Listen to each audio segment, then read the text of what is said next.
Hey there, how's it going? This is Jake, community developer here at Oracle, and welcome back to another how-to Komiser video. In this video, we're going to be looking at EC2, and we're going to try and find some tips using Komiser to see how we can best optimize our use of the managed service. So let's go over to Komiser. I'm looking here at the dashboard. I'm going to click on compute.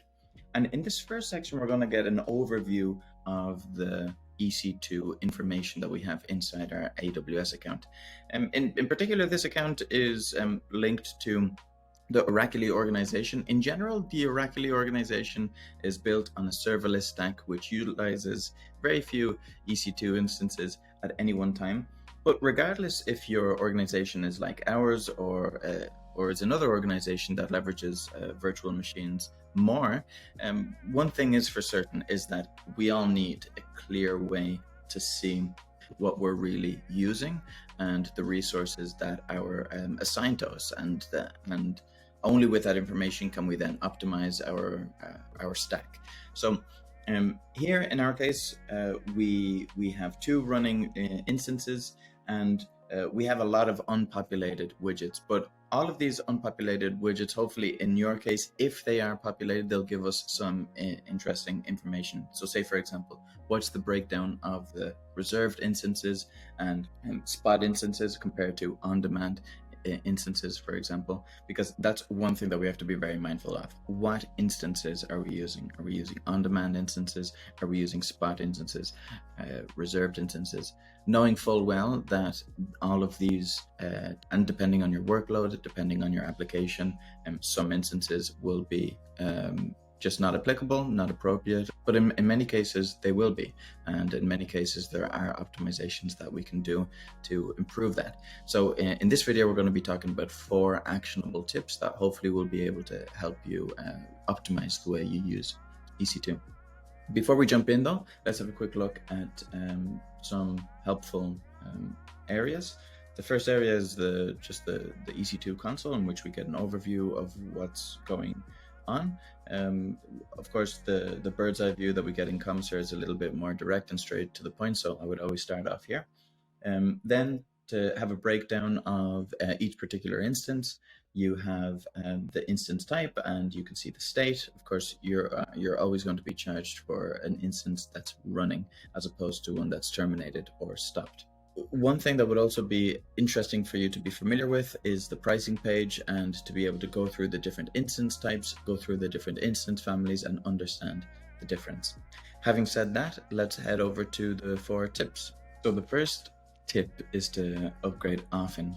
Within the same generation, it's almost a given that a newer generation of an instance type is going to be cheaper whilst delivering the same levels of performance as the older generations. And we can see that here by comparing different generations inside the M series of the general purpose instant types.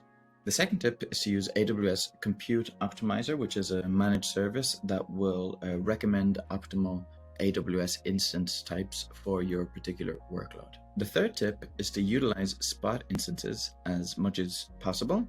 We definitely don't want the whole fleet to be of the on-demand version being the most expensive type. I have 2 examples here of how we could mix in different instance types into our fleets. They're both Terraform code, in which the first one is the code for an AWS autoscaling group. We won't go through the whole code, but as you can see inside this resource specification, we have a section in which we can designate the type of mixed instances. We can designate a policy that tells us what we want the makeup of the fleet to be.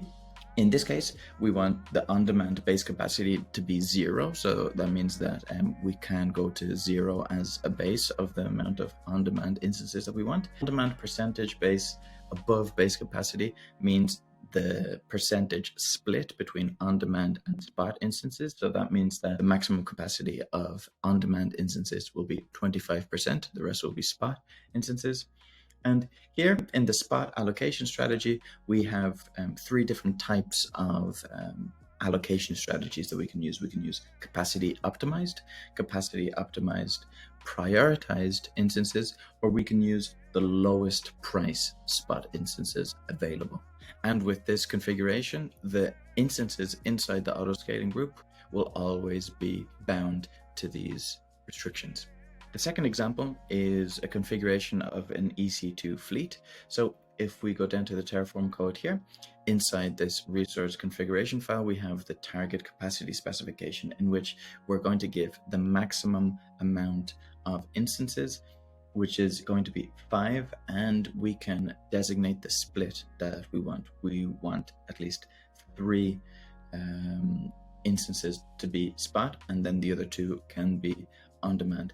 By setting these restraints, we can make sure that even if our application scales, we will scale in an optimized way. And the fourth tip is to choose, if your application can run on the architecture, choose an ARM64 architecture over the x86, since it can be as much as 50% cheaper for the same performance.